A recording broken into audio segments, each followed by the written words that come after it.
Assalamualaikum warahmatullahi wabarakatuh. Salam sejahtera, salam Malaysia Madani, salam pendidikan bermutu, insan terdidik negara sejahtera. Pada episod kali ini, kita akan berkongsi kisah inspirasi di sebalik kejayaan seorang murid cemerlang. Kejayaan seorang anak bukan sahaja hasil usaha dan kegiatan negara sendiri, malah turut didorong oleh sokongan, pengorbanan dan kasih sayang ibu bapa. Bersama kita pada hari ini ialah seorang ibu yang telah memainkan peranan penting dalam membimbing dan menyokong anaknya.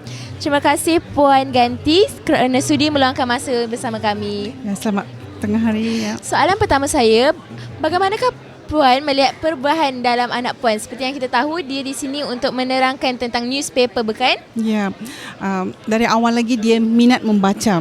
Bila dia minat membaca, dia akan baca banyak sumber.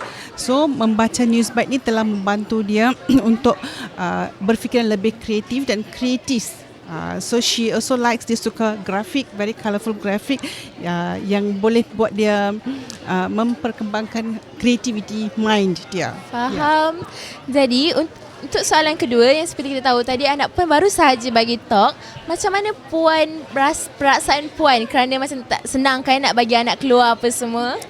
Ya, betul tu. Tapi sebelum tu saya kena bersyukurlah sebab dapat peluang ni untuk dia. She can speak about it. The thing is, perasaan saya rasa bangga sebab dia boleh prepare diri dia untuk membuat satu persembahan. She can speak about what she has been doing dengan penuh keyakinan. So I think membaca telah membantu diri dia untuk lebih yakin untuk buat sesuatu.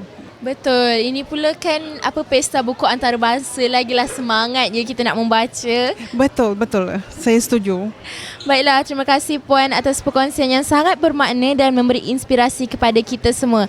Jelas bahawa kejayaan anak-anak bukan sahaja bergantung kepada usaha mereka di sekolah, tetapi juga sokongan berterusan daripada keluarga di rumah. Seperti yang kita tahu, kasih sayang ibu tiada gantinya.